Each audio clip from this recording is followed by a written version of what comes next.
Hello ক্রিস্টিয়ানস, কেমন আছো সকলে? আশা করি সকলেই ভালো আছো। আজকে আবার একটা নতুন ধরনের কোশ্চেন নিয়ে এসেছি। এইচএস 2023 সালে কোশ্চেনটা পড়েছিল। দেখো এখানে দুই ধরনের তোমার হচ্ছে যৌগ দেওয়া আছে, কোঅর্ডিনেশন কমপ্লেক্স দেওয়া আছে। বলেছে এদের মধ্যে কি ধরনের সমবয়বতা বর্তমান, ঠিক আছে?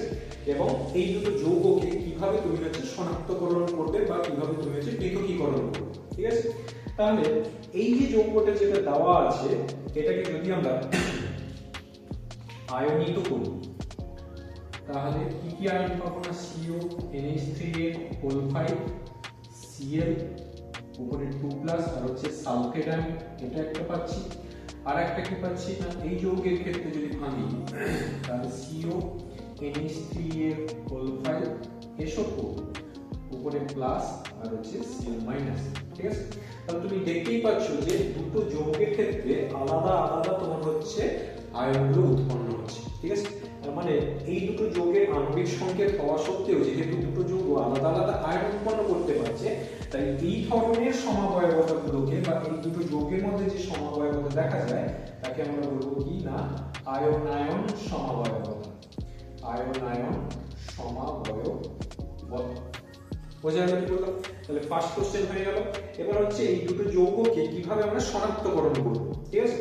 তাহলে এই যে যৌগটা রয়েছে CONH3 Cl আর হচ্ছে সালফেট, ঠিক আছে? বা তোমার হচ্ছে থার্ড ব্র্যাকেটের বাইরে বা জটিল স্তরের বাইরে যে সালফেট রয়েছে, তার মানে সালফেট আয়নটা উৎপন্ন হতে পারে।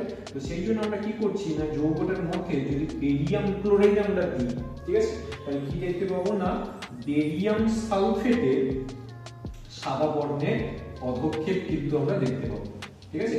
বেরিয়াম সালফেটের কি হয়েছে না, সাদা বর্ণের পদক্ষেপ দেখতে পাবো।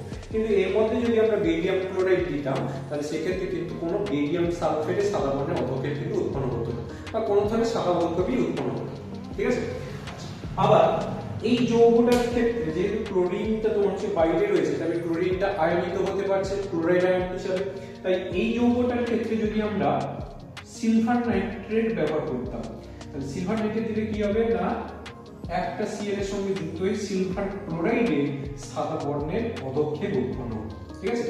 কিন্তু আবার এই যৌগের মধ্যে যদি আমরা সিলভার নাইট্রেটটা যোগ করতাম, যেহেতু তোমার বাইরে কোনো ক্লোরিন নেই, তাই সিলভার ক্লোরাইডের কোনো সাদা বর্ণের পদক্ষেপ দেখতে পেতাম, ঠিক আছে?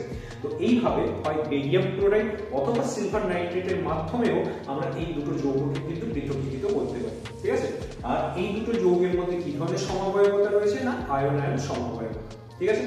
আশা করি সকলেই বুঝতে পেরেছো। তাহলে দেখা হচ্ছে আবার নেক্সট ভিডিও।